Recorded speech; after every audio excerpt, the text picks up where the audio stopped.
देख रहे हैं सुदर्शन न्यूज। और पीएफआई 5 साल के लिए टाटा बाय बाय कर दिया गया है। गृह मंत्रालय ने बड़ा एक्शन लिया है। आप सभी रिपोर्टर, सभी सहयोगी हमारे ग्राउंड से जुड़े हुए। राजपाल, आपके पास लौटूंगी। आप बताइएगा, योगी आदित्यनाथ ने जो ट्वीट किया पीएफआई बैन को लेकर, लेकिन उसके पहले हमारे साथ आलोक झा जुड़े हुए। आलोक, एक बड़ा एक्शन, कड़ा प्रहार किया है, पीएफआई का सफाया कर दिया है गृह मंत्रालय ने, और सुदर्शन न्यूज की मुहिम भी रंग ला गई है।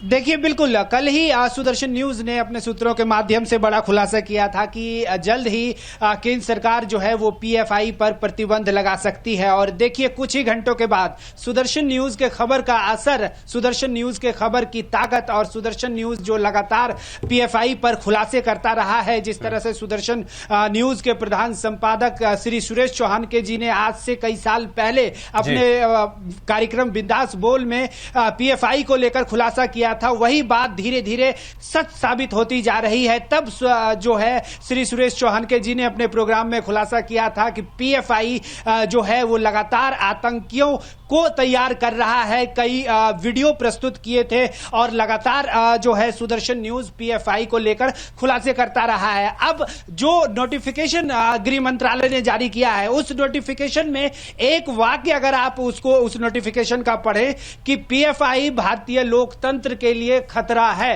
ये बात सुदर्शन न्यूज और सुदर्शन न्यूज के प्रधान संपादक सुरेश चौहान के आज से कई साल पहले कह चुके हैं और कहते रहे हैं। तो सुदर्शन न्यूज के खबर का असर हुआ है, देर से ही सही, लेकिन सरकार जागी। पीएफआई जैसे आतंकी संगठन पर जो है वो प्रतिबंध लगाया गया है। हालांकि यह प्रतिबंध 5 साल के लिए है, लेकिन अभी भी कई ऐसे सबूत मिले हैं जो ये साबित करने के लिए पर्याप्त हैं कि पीएफआई देश में गजवाए हिंद, जिसका खुलासा जो है कुछ महीने पहले एनआईए के रिपोर्ट में हुआ था, एनआईए के छापे में हुआ था, और लगातार सुदर्शन न्यूज इसको लेकर मुखरता से आवाज उठाता रहा है। और उम्मीद अब यह की जा रही है कि पीएफआई पर न सिर्फ 5 साल का प्रतिबंध लगे, बल्कि पीएफआई को जड़ से नेस्तो नाबूद किया जाए, ताकि देश को सुरक्षित रखा जाए। क्योंकि आप बाहरी दुश्मनों से, पाकिस्तान से बॉर्डर पर लड़ सकते हैं, और सुदर्शन न्यूज के प्रधान संपादक लगातार ये कहते रहे हैं अपने प्रोग्राम में कि आप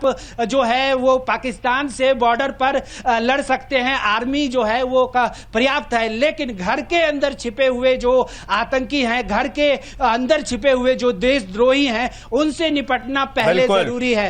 तो मोदी सरकार ने एक अंजनी के पास चलेंगे।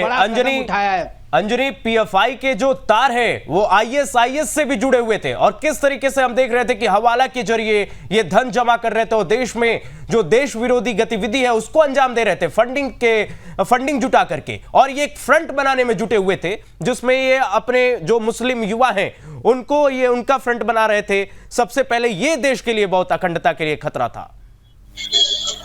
जी कीर्तिमान, निश्चित रूप से देश की अखंडता के लिए यह काफी खतरनाक चीज थी, और जिस तरीके से टेरर फंडिंग की जा रही थी, और इसका खुलासा भी जब जुलाई महीने 10 जुलाई को जब छापेमारी की गई थी, उस छापेमारी के बाद यह खुलासा हुआ था कि किस तरीके से गजवाए हिंद की बात कही जा रही थी। और जो 3 प्रमुख पासबुक बरामद किए गए थे उस जलाउद्दीन के पास से, जिसके यहाँ पर वह ट्रेनिंग सेंटर चला जा रहा था, और जो अतः था जो उस ट्रेनिंग सेंटर का मास्टरमाइंड था, जो ट्रेनिंग चला रहा था और लोगों को, जो युवा है उन युवाओं को भटकाने की कोशिश कर रहा था और इससे जोड़ने की कोशिश कर रहा था। उनके 3 पासबुक जब खंगाले गए तो उन पासबुक में 83 लाख रुपए जो है वह पाए गए थे, और करोड़ों के ट्रांजैक्शन जो है वह दिखाए गए थे, वो देखने में आया था। तो इससे यह पता चल रहा था कि किस तरीके से टेरर फंडिंग जो है वह की जा रही थी, और विदेशों से फंड जमा किए जा रहे थे, विदेशों से फंड आ रहे थे देश विरोधी गतिविधियों को तेज करने के लिए, देश विरोधी गतिविधियों में लोगों को शामिल करने के लिए। और इसका एक वीडियो भी हम लोगों ने दिखाया था अपने दर्शकों को कि किस तरीके से ट्रेनिंग दी जा रही थी। जो चंपारण है, चंपारण मोतिहारी में जो है वो ट्रेनिंग सेंटर था, जहां पर युवाओं को, बच्चों को जो है ट्रेनिंग दी जा रही थी, और कई जगहों पर, चाहे वो औरंगाबाद की बात करें। सामने आ रहे ब्रेक के बाद में सभी सहयोगियों से चाहूंगी कि ब्रेक के बाद अपने अपने राज्यों के मुख्यमंत्री के वो रिएक्शन बताएं, क्योंकि बैन पर सामने आया है। एक छोटे से ब्रेक के लिए रुक रहे, जल्दी लौटेंगे।